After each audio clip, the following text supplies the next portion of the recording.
Le fruit de l'esprit, c'est l'amour, la joie, la paix, la patience, la bonté, la bénignité, la fidélité, la douceur, la tempérance. Galates 5, 22. Lorsque nous vivons dans la jouissance de la plénitude de Dieu, c'est le fruit que nous portons. C'est le fruit auquel Jésus fait allusion lorsqu'il parle à ses disciples. Très souvent, les gens se trompent sur les œuvres qu'ils doivent accomplir pour Christ pour porter du fruit. Mais nous avons à nous souvenir que notre Seigneur est plus attaché à ce que nous sommes qu'à ce que nous faisons pour lui. Nous avons à nous examiner nous-mêmes et voir si nous portons du fruit dans nos vies. Sommes-nous comme la nation d'Israël, qui professait être la vigne en portant des grappes sauvages? Un aspect des plus importants est le nom collectif singulier fruit. Ce n'est pas fruit au pluriel, le fruit de l'esprit, et tout en un.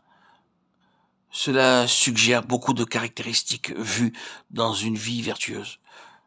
Cela ne peut pas être partagé par différentes personnes. Comme les nombreux quartiers d'une orange, l'amour, la joie, la douceur et les autres caractéristiques de l'esprit se retrouvent dans une personne.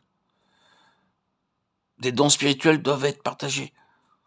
Nous n'avons pas tous le même don. L'un a un don d'enseigner, un autre d'évangéliser, un autre le don de guérison, un autre don. Mais lorsqu'il s'agit de porter du fruit, cela ne peut pas être partagé. Tout doit se retrouver dans la même personne. C'est ce que Dieu recherche. Ces 9 caractéristiques de l'esprit peuvent être résumées en un seul mot. L'amour.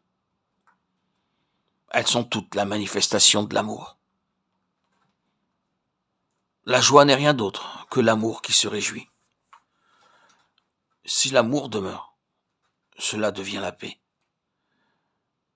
C'est la manifestation de l'amour que le Seigneur cherche en nous. Nous devrions être très soigneux pour définir cet amour.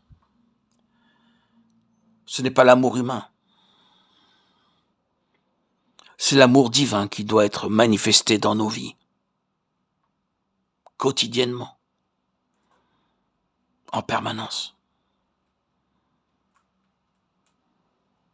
Que ce soit à notre coucher, à notre lever, dans notre propre sommeil, en communion avec l'Esprit de Dieu.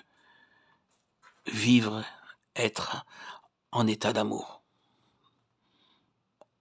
Nous ne pouvons pas le produire nous-mêmes. C'est le fruit de l'Esprit. Lui seul peut produire cela dans nos vies.